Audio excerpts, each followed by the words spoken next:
What's the price of a sandwich? A piece of fruit? A cookie? For Emily, it was everything. Every morning, her mother woke up early, carefully filling her lunchbox so she would never feel left out, never go hungry. But the truth behind those meals was something Emily didn't see, something no child should ever have to learn. Until one day, she found out the heartbreaking reality. And it made her ask the question, does every mother sacrifice like this? Today, you'll hear a story of love, hunger, and a lunchbox that carried more than food, it carried a mother's silent tears. What's the price of a sandwich? A piece of fruit? A cookie? To Emily, it was nothing more than part of her school day. But to her mother, each item inside that little lunchbox carried a cost far greater than Emily could ever imagine. Every morning, before the sun rose, Emily's mother would wake up quietly. The house was small and old, with wooden floors that creaked if you stepped too hard. She tiptoed into the kitchen so she wouldn't wake her daughter. The cupboards were nearly empty. A half loaf of bread. 2 eggs. A single apple. Still, she smiled. Because Emily would have lunch today. She carefully spread a thin layer of peanut butter on bread, pretending it was enough. She sliced the apple into neat little pieces, placing them inside a small container. Then she wrapped a cookie, the last one from the pack, and tucked it gently into the lunchbox. The cookie wasn't for hunger. The cookie was for joy. When she was finished, she closed the lunchbox and pressed it to her chest for a moment. This will make her happy, she whispered to herself. At 7 o'clock, Emily came bouncing into the kitchen. She was only 8 years old, her hair still messy from sleep, her eyes bright with energy. "Morning, Mommy," she said. "Good morning, sunshine," her mother replied, her tired face glowing with warmth. On the table, Emily saw her lunchbox waiting. She opened it with excitement, her little hands clapping when she saw the cookie. "Wow! You're the best, Mommy. Other kids don't get cookies every day." Her mother smiled, but deep inside, her heart ached. She hadn't eaten dinner last night so she could save the cookie for Emily. Her own stomach twisted with hunger, but Emily's smile made it worth it. At school, Emily was proud of her lunchbox. Her best friend, Sarah, would sometimes ask, "How do you always have such nice lunches?" Emily shrugged. "Because my mommy loves me." And she believed it. That evening, when Emily came home, she ran into her mother's arms. "Mommy, my teacher said I read the best today. She gave me a star." Her mother hugged her tightly. "I'm so proud of you, Emily. You're my little star." They sat together on the floor because they didn't have a dining table. Emily pulled out her homework, and her mother patiently helped her. When it was time for dinner, Emily noticed there wasn't much food. Just a small bowl of rice and beans. "Mommy, aren't you eating?" Emily asked. Her mother smiled. "I already ate while you were at school." It wasn't true. She hadn't eaten all day. But Emily didn't need to know that. Later that night, when Emily had fallen asleep, her mother sat by the window, staring at the moon. Her stomach growled painfully. But her heart was full. "If she smiles tomorrow," she whispered, "it will be worth it." The next morning, the same routine continued.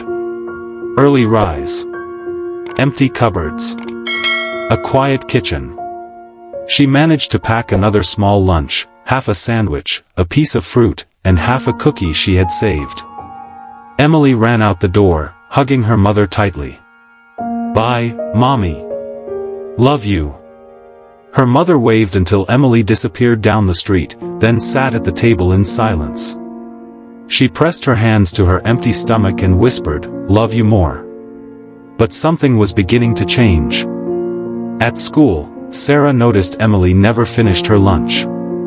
"You don't eat much," Sarah said. "You always leave food." Emily laughed. "That's because my lunchbox is always too full. My mommy makes so much food." Sarah frowned. "But," Sometimes my mom says we can't have cookies because they're too expensive. How does your mom always give you cookies? Emily didn't have an answer. She just smiled proudly and said, because my mommy is special. That evening, Emily came home again. This time, she noticed something different. Her mother looked pale, weaker than usual. She coughed softly as she tried to prepare dinner. "Mommy, are you okay?" Emily asked. "I'm fine, sweetheart. Just a little tired." But Emily wasn't convinced. She noticed her mother only pretended to eat. She stirred her spoon in the bowl, pushed the food around, and then said, "I'm full." Emily frowned. "Mommy, you don't eat much." Her mother smiled gently. "That's because I'm not as hungry as you." Emily didn't question it further. She was too young to understand. But something inside her heart felt uneasy. One night, Emily woke up thirsty. She went to the kitchen quietly to get a glass of water. But when she passed by the kitchen, she saw her mother sitting at the table, holding her stomach. Tears rolled down her cheeks as she drank a glass of water slowly, as if it were food. Emily froze. She had never seen her mother cry before. She wanted to run to her, but she didn't. She didn't know what to say. Instead, she tiptoed back to bed, her little heart pounding. The next morning, Emily couldn't stop thinking about what she saw. When her mother handed her the lunchbox, Emily hugged her tightly. "Mommy, thank you." Her mother was surprised. "For what?" "For everything," Emily whispered. Her mother kissed her forehead and said, "That's what mothers do." But as Emily walked to school, her heart was heavy. She didn't understand everything yet, but she was beginning to realize something. Her lunchbox was not free. Each sandwich, each apple, each cookie, her mother was paying for them, not with money, but with hunger. And deep inside, Emily wondered, does every mother do that for their kids? The days passed, and the little lunchbox continued to be filled. Every morning, Emily's mother woke up early, tiptoed into the kitchen, and quietly packed food into it. But Emily could not forget what she had seen that night, the image of her mother holding her empty stomach, drinking water as if it were a meal. She didn't say anything at first. She was only 8, and her little heart didn't fully understand. But she watched more closely now. She noticed how her mother's clothes were getting looser, how her hands sometimes shook while buttoning her sweater, how she always said, "I already ate," when Emily knew she hadn't. One afternoon, Emily came home from school. She placed her lunchbox on the table, and for the first time, she opened it in front of her mother. Inside, the sandwich was half-eaten, the apple untouched, and the cookie broken in two. "Emily," her mother said gently, "why didn't you finish your lunch?" Emily's eyes filled with tears. Because I want you to eat too, Mommy." Her mother froze. For a moment, the kitchen was silent. Then she knelt down beside her daughter and pulled her close. "Sweetheart," she whispered, "why would you say that?" Emily wiped her eyes. "Because I saw you, Mommy. I saw you drinking water instead of eating. I saw you cry when you thought I was sleeping. You always say you're full, but you're not." Her mother's lips trembled. She tried to speak, but no words came. Finally, she held Emily tighter and whispered, "I didn't want you to know." Emily's small voice broke through the silence. "But why, Mommy? Why don't you eat?" Her mother brushed Emily's hair gently. "Because, my love, a mother's heart is always full when her child is full. I can live with hunger. But I can't live knowing you are hungry." Emily began to cry, her little hands clutching her mother's worn sweater. "But Mommy, that's not fair. You need to eat too. You can't always give everything to me." Her mother smiled weakly. "That's what mothers do.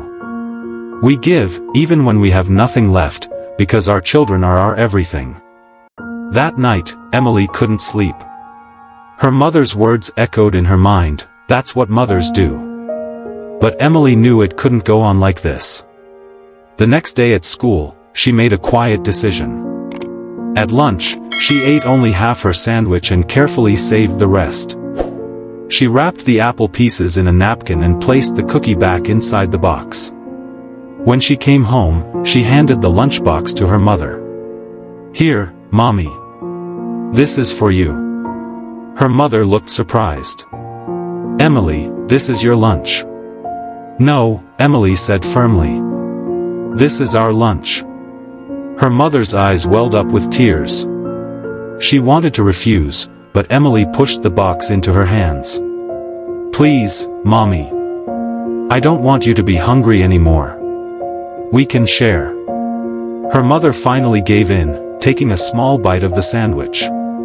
It wasn't much, but the way Emily smiled made it taste like a feast.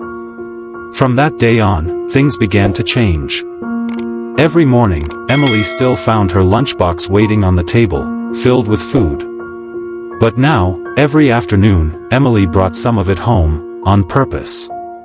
Sometimes half a sandwich. Sometimes a piece of fruit. Sometimes the cookie. She would hand it back to her mother and say, "This is for us." At first, her mother tried to hide her tears. But soon, she stopped. She realized her daughter wasn't just a child anymore, she was learning the meaning of love. One Saturday, Emily sat with her mother by the window. The sky was cloudy, and rain tapped gently on the glass. "Mommy," Emily asked, "does every mother do this? Do all mothers go hungry for their kids?" Her mother was quiet for a long moment. She looked at her daughter, her eyes soft but sad. "Not every mother," she said finally. "But every good mother will do whatever she can for her child. Some give food. Some give time. Some give up dreams. But all mothers give something of themselves. That's what makes them mothers." Emily thought about it. Then she hugged her mother tightly and whispered, "Then you're the best mother in the whole world." Her mother kissed her forehead. "And you're the reason I can smile, even when I'm hungry." That night, Emily wrote something in her notebook. Her handwriting was messy, but her words were clear. "My mommy is the strongest person in the world. She gives me food even when she has none. She loves me more than cookies, more than sandwiches, more than anything. One day, I will grow up and give her back everything she gave me. I will never let her be hungry again." She folded the paper and placed it inside her mother's pillow. The next morning, when her mother found the note, she cried. But this time, they were not tears of hunger or pain. They were tears of love.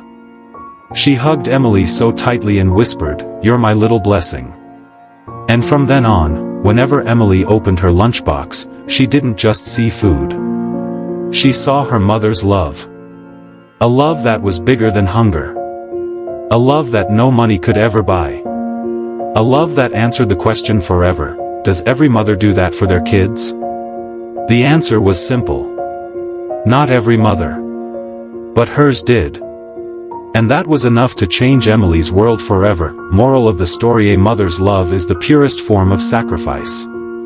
She gives without asking, she loves without limits, and she suffers silently so her child can smile. Every child should learn not only to receive but also to give back, to see the sacrifices, to say, thank you, and to love their mothers the way they deserve.